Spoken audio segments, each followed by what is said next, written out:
If you were an Arab prince, how free would you feel with all that wealth? Can you imagine how insane your life would be? Hello everyone, welcome to The Wealthiest, where you will learn the ins and outs about the world's elite, how they live and how they spend their accumulated wealth. Let's get started. The types of goods you might purchase when traveling. Well, nothing will prepare you for how lavishly this king spends his wealth. In my opinion, Salman bin Abdulaziz Al Saud has never had to imagine that he was born an Arab prince and that he is now the ruler of one of the richest nations in the world. Number 1. The House of Saud. Now, it's crucial to understand where those trillions come from before we delve into King Salman's billionaire lifestyle. After his older brother Abdullah, who was the monarch at the time, passed away in 2015, King Salman, who is now 79, assumed control of the Saudi Arabian House of Saud and the state-owned oil corporation Aramco, where the majority of the family's wealth now derives from. The royal family currently owns 98% of Aramco, the second largest crude oil reservoir in the world, as of the time this video was being produced. Due to this, the House of Saud now has a net worth of $1.4 trillion, making them very affluent. With this limitless wealth, the House of Saud has built 12 magnificent palaces for whoever occupies the throne, with the three most luxurious being the Aoyama Palace in Riyadh, the Al-AWJA Palace in Amorea, and the opulent Erga Palace. This limitless wealth is shared among 2,000 members of the royal family, but King Salman directly controls it all. Number 2. Palace of Yamama. King Salman bin Abdulaziz's magnificent Al-Yamama Palace serves as both the monarch's working palace and the royal court. Located in the center of Riyadh, the Saudi capital city, the palace's exterior is effortlessly modern and elegant with the traditional Arabic design that seamlessly integrates geometric patterns and pointed arched windows, but it is the interiors that truly reveal the monarch's lavish taste. There are several magnificent chapels throughout the palace, luscious rugs, ornamental antiques, and a ton of gold. If I had to guess, the cost of this palace would be in the hundreds of millions of dollars. On the other hand, if King Salman tires of the splendor of this palace, he has been known to transfer to the previous, simpler version. Number 3. Palace of Al-AWJA. This palace is considerably less modern and displays traditional Saudi Arabian architecture, similar to the Al-Yamama court. It also has intricate carvings and black and white images of Riyadh on its walls. However, unlike Al-Yamama, there isn't as much gold. If, however, you're looking for another golden palace, the Erga Palace serves as a gentle reminder that the kingdom still exists. Number 4. Palace of Erga. Most of the king's diplomatic visits are greeted in Erga Palace.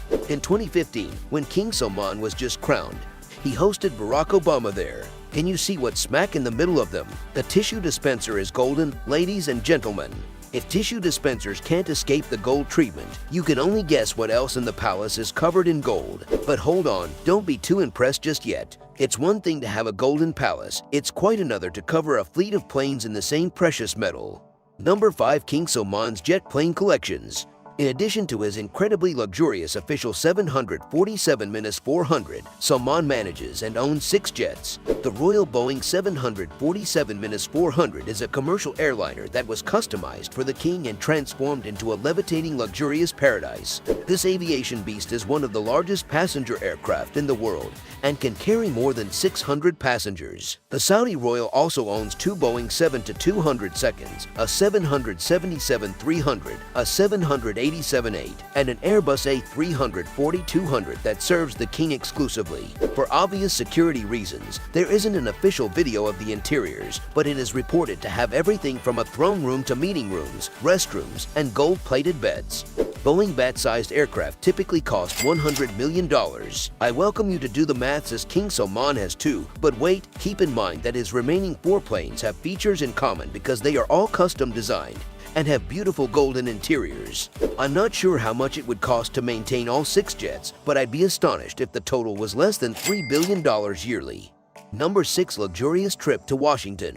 When the king visited Washington, D.C. in 2014 for a diplomatic mission, he reserved all 222 rooms at the luxurious Four Seasons Hotel. Then, in typical Salman fashion, the king ordered a complete redecoration of the hotel.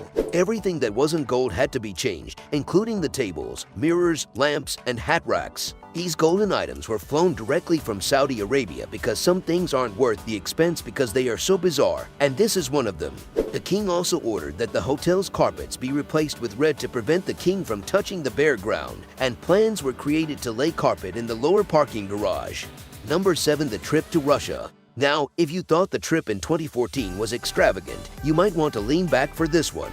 In 2017, King Salman made a number of diplomatic trips, traveling from Russia to Indonesia, Morocco. Every trip to Tokyo and a few other places was a spectacle of luxurious extravagance, and as was to be expected, staggering sums of money were spent on the king's visit to Russia. He brought an entourage of 15 people, 1,764 pounds of food, his own furniture, and his own carpets, but the main attraction was King Salman's golden escalator, which he used to exit his plane.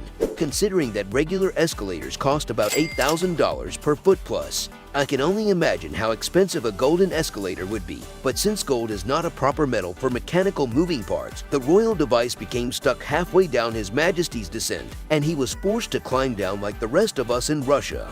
The king also booked out the Ritz-Carlton and the Four Seasons hotels, both of which were occupied by the king's 1,000-plus entourage. In order to make this possible, these opulent hotels were forced to cancel other visitors' reservations, and long-term residents who moved in altogether cost King Salman roughly $3 million. Yes, they booked out the entire hotel. Number 8 trip to Indonesia. By the time the monarch arrived in Indonesia later that year, 506 tons of his personal goods had been reorganized and flown into Indonesia in 7 big transport planes, including the C-130 Hercules and Boeing 747 seconds. This time, King Salman had at least 15 people with him in addition to 100 bodyguards who could cost up to $3,500 per hour. The net worth of the people in his entourage alone was in the tens of billions of dollars, and they all arrived before the king on 36 flights over the course of 3 weeks. Unsurprisingly, the king had very specific opulent demands similar to those of every other country he had visited. The pressure of his demands was so intense that it reportedly took the air freight company, in charge of his transportation, about 572 workers to handle just his cargo at one point.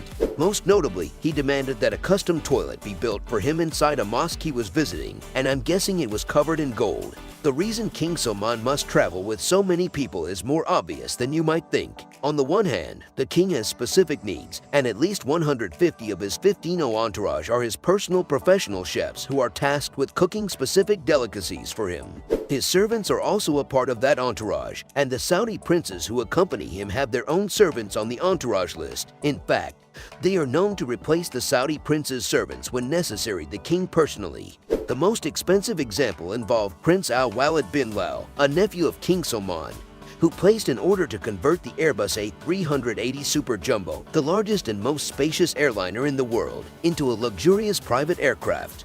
A music hall, a marble-furnished Turkish bath, a steam room, a theater, a parking place for opulent automobiles, and a mosque with electrical carpets that automatically face Mecca were all planned.